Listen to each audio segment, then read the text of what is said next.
মুআবিয়া ইবনে হাওদা রাদিয়াল্লাহু তাআলা আনহু বলেন, রাসূল সাল্লাল্লাহু আলাইহি ওয়াসাল্লাম বলেছেন, ফালাসাতু ওয়াইনুন লা তারাহুমান নার, তিন শ্রেণীর চক্ষু জাহান্নাম দেখবে না, তিন শ্রেণীর মানুষ জাহান্নামে যাবে না, তিন শ্রেণীর মানুষ জাহান্নামে যাবে না।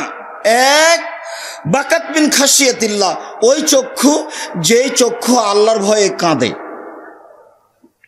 দুই, হারাসাত ফি সাবিলিল্লাহ, ওই চক্ষু যে চক্ষু আল্লাহর রাস্তায় পাহারা দেয়। অজু করে সলাতের জন্য প্রস্তুত থাকাও আল্লাহর রাস্তায় পাহারা দেওয়া। মসজিদে বসে বসে সলাতের জন্য অপেক্ষা করাও আল্লাহর রাস্তায় পাহারা দেওয়া।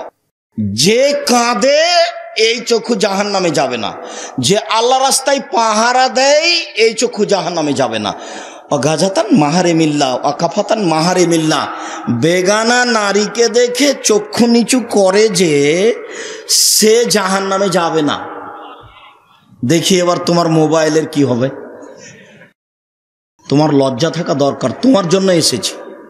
তোমার শরম থাকা দরকার, তোমার জন্য এসেছি। এই দীর্ঘ পথ অতিক্রম করে, এত দীর্ঘ পথ অতিক্রম কি আবার ক্লাসে বসবো ইনশাআল্লাহ, এটা নিয়ত করে আছে ইনশাআল্লাহ।